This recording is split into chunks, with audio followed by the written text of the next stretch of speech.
Next है हमारे पास exothermic reaction. एक्सो का मतलब क्या होता है? आउटर। उसके बाद थर्मिक का मतलब क्या होता है? हीट। जहां पर हीट क्या करे? रिलीज हो। जहां पर हीट क्या हो? रिलीज हो, उसे हम क्या बोलते हैं? Exothermic reaction. ठीक है। अब एक्सोथर्मिक रिएक्शन के लिए मैंने आपको बहुत सारी एक्टिविटी और बहुत सारे एग्जांपल बताए थे।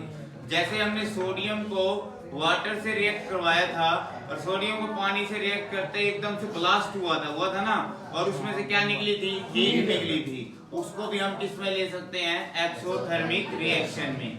दूसरा हमने किया था पोटेशियम को ग्लिसरॉल के द्वारा जब रिएक्ट करवाया था, तो पोटेशियम को ग्लिसरॉल के द्वारा जब रिएक्ट करवाया तो उसमें क्या कर गया था? वो हीट प्रोड्यूस कर गया था, आग पकड़ गया था ना ब्लैक पेपर के ऊपर, तो उसे भी हम क्या बोलते हैं? Exothermic reaction. अगर आपका एग्जाम में एक्सोथर्मिक की डेफिनेशन आ जाए, उसके साथ आपको एग्जांपल देना है, तो आप सिंपल से एग्जांपल दे सकते हो, carbon plus oxygen that will change into carbon dioxide plus heat. यानी इस रिएक्शन को हम कौन सी रिएक्शन बोलेंगे? Exothermic reaction.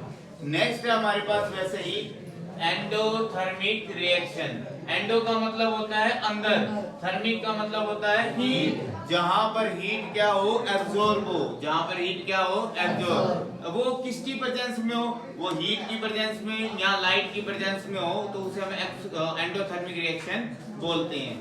The reaction in which heat is absorb. जिस रिएक्शन के अंदर हीट क्या होती है? एब्जॉर्ब होती है, उसे हम क्या कहते हैं? Endothermic reaction. ऐसे ही एग्जाम में आ जाए और इसकी इक्वेशन मांगे तो क्या दोगे? N2 plus O2 that will change into 2NO। N2 को क्या बोलते हैं? नाइट्रोजन। O2 को क्या बोलते हैं? ऑक्सीजन। और ये क्या बन गया? Nitrogen oxide. समझ में आ गया?